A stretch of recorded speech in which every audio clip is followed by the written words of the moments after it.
Alkisah pada zaman dahulu kala diceritakan ada sepasang suami istri yang sangat miskin teramat miskin karena dikutuk Batara Indra.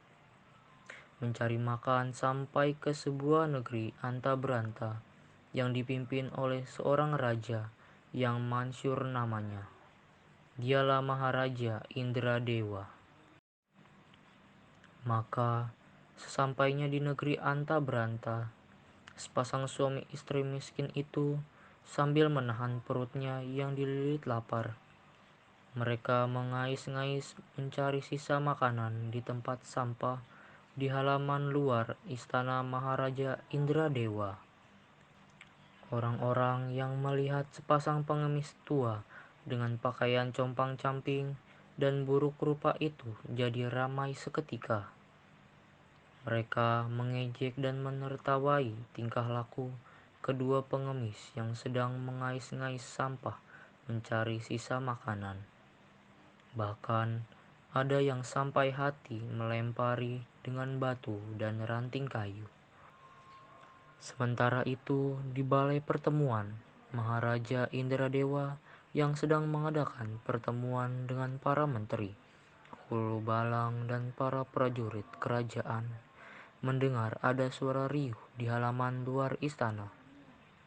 Lalu sang raja memerintahkan prajurit untuk meninjau di luar istana.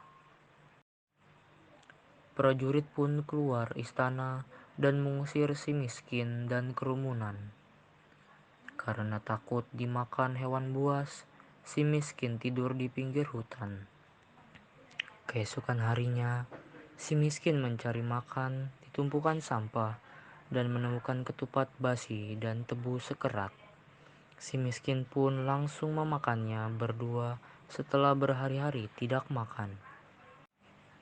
Berbulan-bulan kemudian, si istri hamil dan mengidam mangga di taman istana. Sang suami pun pergi mencari, namun tidak ke istana, melainkan pasar. Saat di pasar, banyak orang iba dan memberi si istri banyak barang.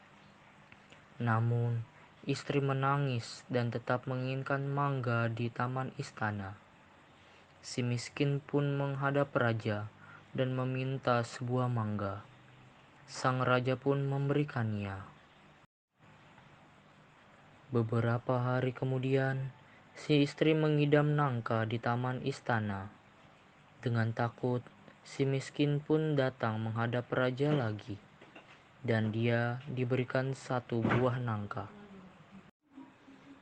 Sampai akhirnya si anak lahir dan diberi nama Marakarma atau anak dalam kesulitan.